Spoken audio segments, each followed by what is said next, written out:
Part है data link layer का, वो है एरर कंट्रोल।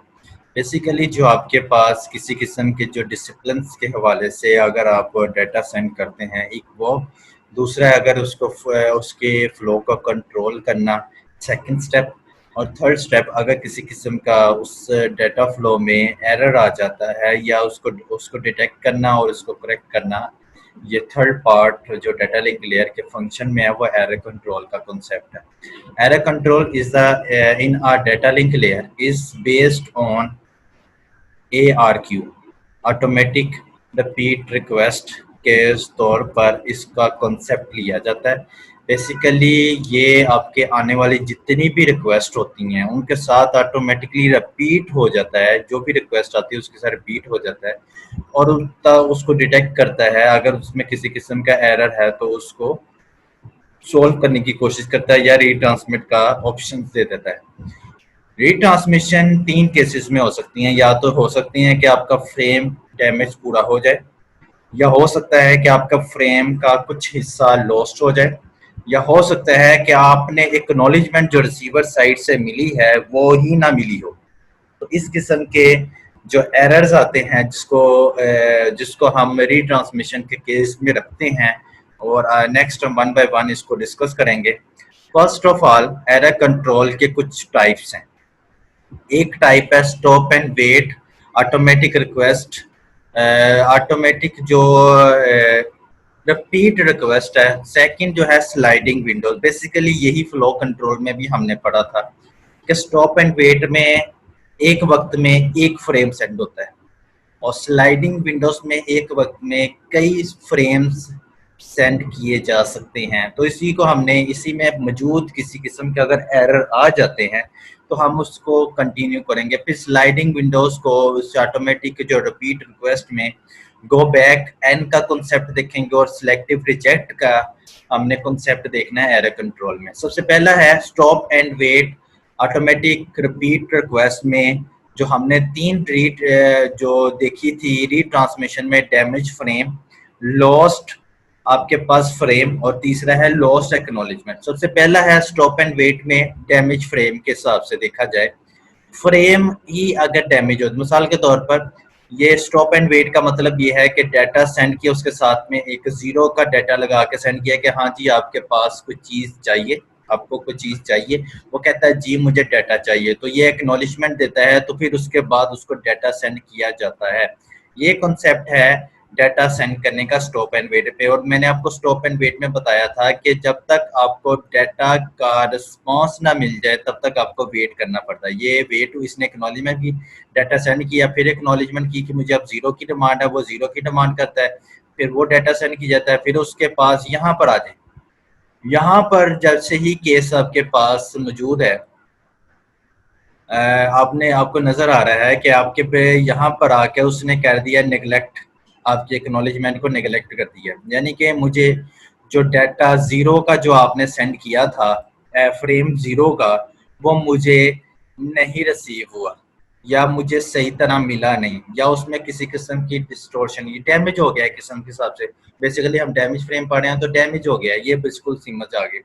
अब डैमेज हो गया तो क्या होगा, यहाँ पर जो रीसेंड जो है, जब इस तरह की उसके पास इंफॉर्मेशन मिलेगी तो वो दोबारा से उस डाटा को, ये वाला ही डाटा को दोबारा से रिपीट करेगा और उसको सेंड करेगा, फिर उसको कहेगा एक्नॉलेज वन, इसी तरह कंटिन्यू होता चला जाएगा और उसको आंसर मिलते चले जाएगा। ये था स्टॉप एंड वेट में, क्योंकि मैंने इसका पहले भी आपको फ्लो कंट्रोल में पढ़ा चुका हूँ। एक डाटा जब सेंड होता है, जब तक उसकी एक्नॉलेजमेंट नहीं आती तब तक वेट किया जाता है। और डैमेज फ्रेम का जो हमारे कॉन्सेप्ट क्लियर करना था वो यही होता है कि रिसीवर के पास डाटा पहुंचा है और रिसीवर आगे से रिस्पॉन्स करे कि मुझे डाटा मिला ही नहीं, आपका फ्रेम डैमेज हुआ हुआ है, या उसमें मुझे क्लियर कट कुछ नहीं पता लग रहा। तो ये चीज़ जब वो आपको रिक्वेस्ट करता है तो इसका मतलब वो रीट्रांसमिशन की रिक्वेस्ट कर रहा है। तो आपको वही डाटा जो आपने लास्ट पर डाटा सेंड किया होता है, डाटा जीरो के नाम से जो फ्रेम सेट किया है, जीरो सेट किया था, तो उसको आपको दोबारा रीसेंड करना पड़ता है। ये है stop and wait automatic repeat request में डैमेज फ्रेम। नेक्स्ट है आपके पास stop and wait automatic repeat request में लॉस्ट फ्रेम, जिसमें आपका फ्रेम ही लॉस्ट हो जाए। जैसे कि आपको नजर आ रहा है कि डाटा भेजा जा रहा था सेंडर से रिसीवर की तरफ, वो दरमियान में उसकी एनर्जी लॉस्ट हो गई, वो रिसीवर तक पहुंचा ही नहीं। तो जब रिसीवर तक वो पहुंचा ही नहीं है तो क्या किएगा, तो वो उसको पता लगेगा कि डैमेज हो चुका है, ना रिसीवर को मिला है। तो यहाँ से लेकर यहाँ तक जो टाइम होगा, जो उसके एक्नॉलेजमेंट का वेट किया जा रहा था लेकिन मिला नहीं, तो मतलब यही सोच के रख देते हैं कि आपका डाटा हो गया लॉस्ट या आपका फ्रेम हो गया लॉस्ट।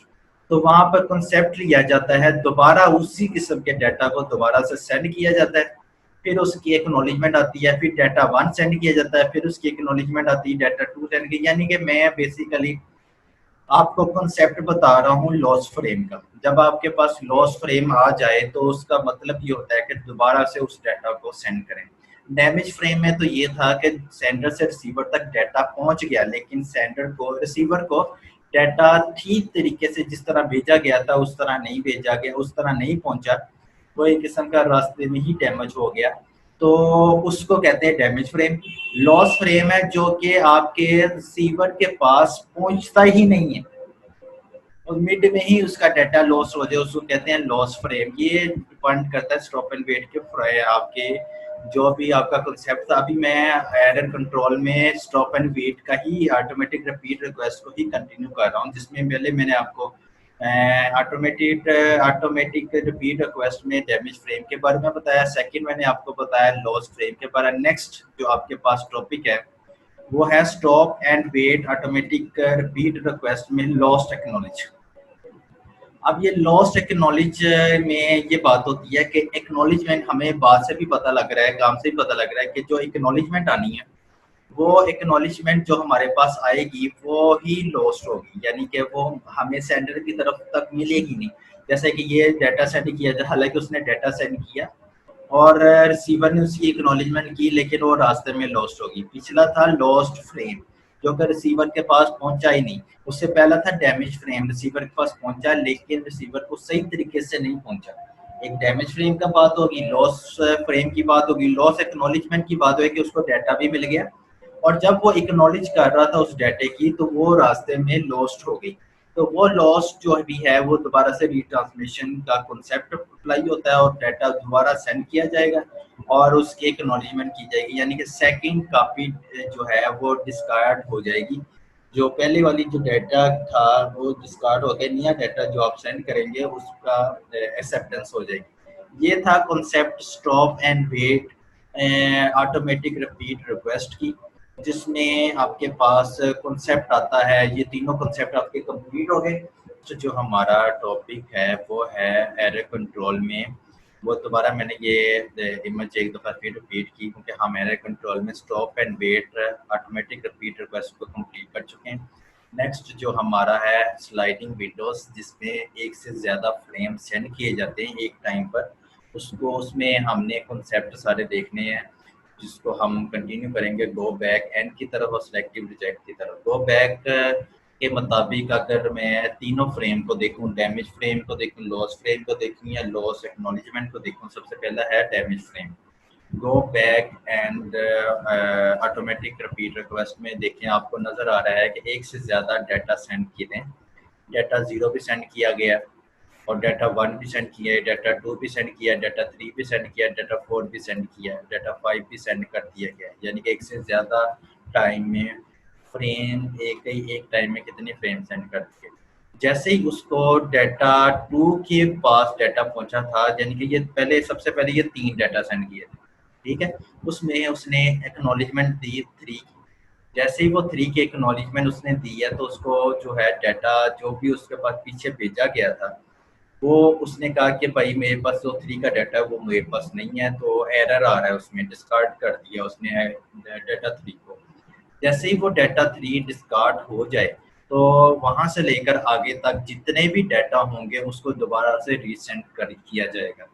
तो देखें आपके पास ये जो आपके पास ये 3 ऑप्शंस हैं जो कि जहां से उसने नेगलेक्ट किया, जहां से फ्रेम डैमेज हुआ वहां से लेकर जो बाकी के, क्योंकि बाकी के एक्नॉलेजमेंट अभी तक आई नहीं, तो उसको दोबारा से रीसेंड किया ताकि उसमें भी किसी किस्म की प्रॉब्लम ना आई। 0 1 2 की एक्नॉलेजमेंट उसको आ गई और जिसमें उसको एक्नॉलेजमेंट के मुताबिक उसने जिसकी डिमांड की 3 की और 3 जब उसको मिला तो उसने उसको नेग्लेक्ट कर दिया, यानी कि उसने कहा कि मुझे मेरा 3 नंबर का जो डाटा आपने सेंड किया वो नेग्लेक्ट किया जाता है, इसलिए उसने दोबारा कॉलोनी में 3 की डिमांड की, तो उसके मुताबिक 3, 4 एंड 5 को दोबारा रीसेंड किया। ये है गो बैक एन का ऑटोमेटिक रिपीट रिक्वेस्ट में स्लाइडिंग विंडो का कॉन्सेप्ट। नेक्स्ट आपके पास go back N automatic repeat request में लॉस फ्रेम, वही कंसेप्ट कि आप जब सेवरल फ्रेम्स एक टाइम में सेंड करते हैं तो उसमें से एक फ्रेम जो कि लॉस्ट हो गया, जो कि आपके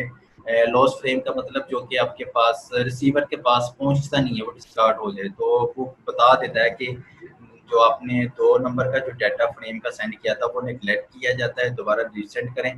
तो जैसे ही उसके तमाम बाकी के जो डाटा 4 है, उसके बाद 4 डाटा जो सेंड कर दिया गया था पहले से, उसमें से उसने सिर्फ 2 को कहा कि वो नेगलेक्ट कर दिया गया, दोबारा भेजने। तो देखें 2 के बाद 3, 4 दोबारा भेजे गए, रीसेंड किए गए, तो जहाँ से लॉस्ट हो जाएगा उसके बाद के जितने भी आपने सेवरल जो फ्रेम सेंड किए होंगे उसको दोबारा से रीट्रांसमिट करना पड़ेगा। ये कंसेप्ट था go back and ARQ loss frame का, जिसमें आपका डाटा रिसीवर तक पहुंचता ही नहीं। ये वो कंसेप्ट हो गया। थर्ड जो कंसेप्ट है go back automatic repeat request में के एक्नॉलेजमेंट लॉस्ट कर दें। जब आपने 3 डाटा सेंड किए और जब उसकी एक्नॉलेजमेंट मिल रही थी तो वो सेंडर को मिली ही नहीं, तो सेंडर थोड़ा सा वेट करेगा। सेंडर ने इतना वेट किया, इस टाइम के मुताबिक इतना वेट किया, अगर वो इतना वेट करने के बाद उसको एक्नॉलेजमेंट मिल नहीं रही तो वो क्या करेगा, वो दोबारा से पहला मौजूद जितना भी डाटा था वो दोबारा से रीसेट करेगा। टाइम का लैग जरूर आता है इसमें, डेफिनेटली आता है, लेकिन इससे एक चीज तो कवर्ड है कि आपके पास जो भी डाटा आप सेंड कर रहे हैं या रिसीव कर रहे हैं, अगर उसमें किसी किस्म की कोई प्रॉब्लम आती है तो वो कंप्यूटर डेटा कम्युनिकेशन नेटवर्क उसको कैसे, डाटा लिंक लेयर प्रोटोकॉल कैसे उसको ना कवर कर रहा है और उसके कंट्रोल को कैसे मेजर किया जा रहा है, ये बेसिकली कंट्रोल को कवर करने का कॉन्सेप्ट। ये आपको थर्ड जो आपको दो बैग के 3 पार्ट के मुताबिक आपको कंटिन्यू कर दी। अब नेक्स्ट है, नेक्स्ट आपका है जो कि सिलेक्टिव, जो स्लाइडिंग विंडोज था उसमें जो सेकंड टाइप है उसकी वो है सिलेक्टिव रिजेक्ट। नाम से ही पता लग रहा है कि आपके पास जो भी आपके पास फ्रेम्स आते हैं उनके मुताबिक आपके पास कुछ कुछ सिलेक्टिव को रिजेक्ट किया जाएगा, बाकी को नहीं से रिजेक्ट किया जाएगा। पहले भाई पीछे अभी जितना भी आप पढ़ के आ रहे हैं, जहाँ पर चीज़ जो नेगलेक्ट की जाती थी तो उसके बाद का भी जितना डाटा था वो भी सेंड करना पड़ता था, वो दोबारा रीसेंड करना पड़ता है। लेकिन इसमें जो है डैमेज फ्रेम में जो चीज़ डैमेज होती है, यानी कि इसने कहा हमारे पास जो कि फ्रेम 2 है वो नेगलेक्ट किया, तो जैसे ही बाकी के फ्रेम सेंड करने के बाद सिर्फ और सिर्फ डाटा 2 का डाटा सेंड रीट्रांसमिट किया गया, बाकी को रीट्रांसमिट नहीं किया गया। इसको कहते हैं सिलेक्टिव रिजेक्ट, और यानी कि सिर्फ उस पार्ट को जो रिजेक्ट हुआ होता है उसी को दोबारा से कंटिन्यू किया जाता है। और ये वो चीज़ है डैमेज फ्रेम में, जब आपके पास रिवर के पास पहुंच जाती है और फिर वो इसकी एक्नॉलेजमेंट करता है कि नेगलेक्ट। इसी तरह ये था कॉन्सेप्ट जो भी हमने अभी तक पढ़ा, ये था एरर कंट्रोल का कॉन्सेप्ट।